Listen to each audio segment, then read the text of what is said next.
Assalamualaikum warahmatullahi wabarakatuh. Saya Dinda Khairunisa Darmadi, NIM 120221311, SI4502. Dan di video ini saya akan membawakan materi mengenai Tauhid, Ma'rifah, dan Takdir. Allah memilih manusia sebagai khalifah fil ard yang mengemban misi untuk mengelola bumi ini sebesar-besarnya bagi kesejahteraan umat manusia. Konsep khalifah fil ard sendiri yaitu Tauhid dan mengenal Allah, mengenal alam, dan mengenal manusia. Tauhid berasal dari kata wahada, yuwahidu, dan tauhidan yang artinya mengesahkan. Surat yang secara spesifik mengungkapkan kekuasaan Allah itu adalah surat Al-Ikhlas yang disebut juga surat At-Tauhid. Tauhid tersebut tersimpulkan dalam kalimat sederhana yaitu la ilaha illallah yang merupakan inti dari ajaran Islam dan artinya tiada Tuhan selain Allah. Penamaan Tauhid bukan sekedar menghafal kalimat la ilaha illallah, akan tetapi mengaplikasikannya dalam kehidupan sehari-hari juga. Berikut merupakan jenis-jenis Tauhid. Yang pertama itu adalah Tauhid Rububiyah.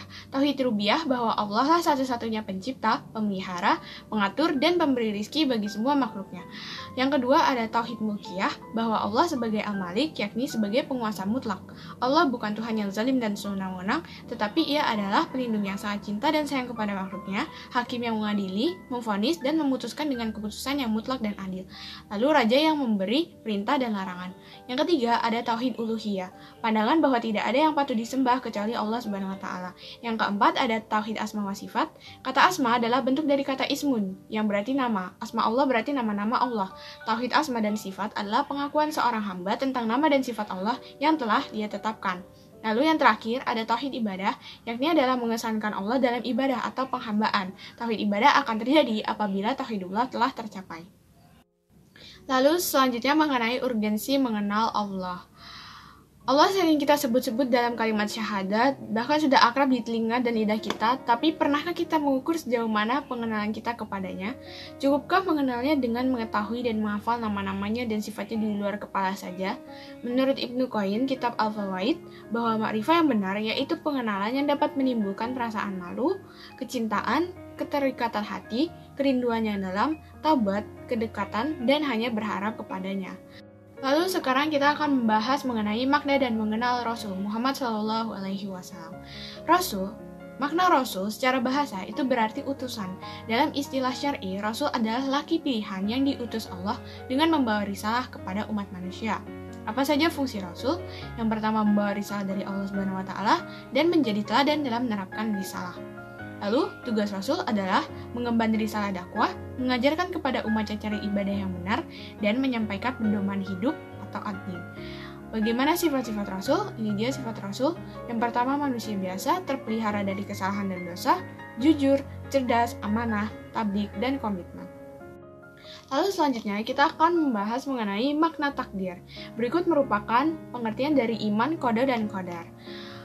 Iman kepada qada dan qadar itu adalah percaya sepenuh hati bahwa sesuatu terjadi di alam jagat raya ini semuanya telah ditentukan oleh Allah Subhanahu wa taala. Iman kepada qada dan qadar termasuk kepada rukun iman yang keenam.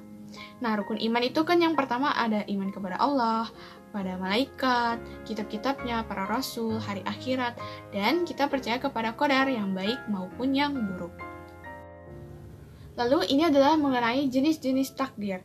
Di sini ada dua jenis takdir. Yang pertama itu adalah takdir mubram, yaitu takdir yang telah ditentukan oleh Allah secara mendasar bagi setiap makhluk. Contohnya penciptaan alam semesta dengan ukuran dan ketetapannya, jenis kelamin manusia, sifat air yang mengalir ke bawah, dan beredarnya planet di orbit-orbitnya.